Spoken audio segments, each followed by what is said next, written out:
As a child, Christmas was the most exciting day of the year for me.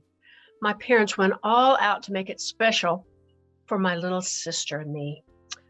By Christmas Eve, our house was all beautifully decorated, thanks to my mother's artistic talents.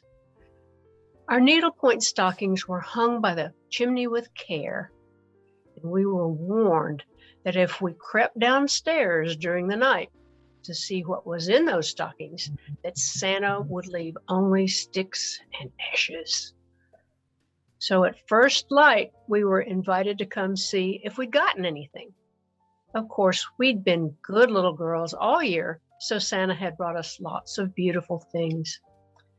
Most of all, it was not the presents we received, but the memories we have of those times.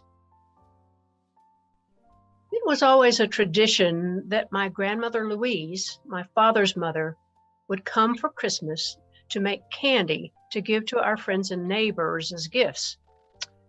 Now, many of the candies had to be dipped in chocolate, and my grandmother had a special talent for that. For some reason, I could never replicate what she did. She finally told me that the problem was that my hands were too warm and would melt the chocolate. Who knew? Her hands were very cold, so her candy was always perfect. Well, when the candies were all made, they were laid out on plates and put on the dining room table.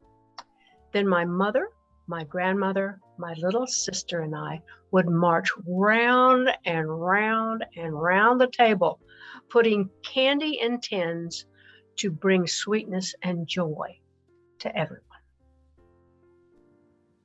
Since we usually had turkey for Thanksgiving, my family often had ham for our Christmas dinner. We always saved some of the ham to make a traditional Southern dish called Hoppin' John. I have no idea how that came about, that name. Besides ham, it had rice and black-eyed peas and a few other things.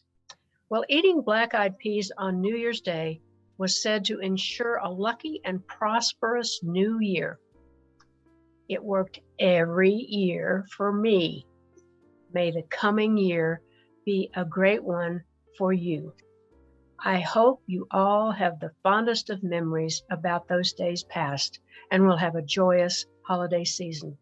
Merry Christmas, y'all.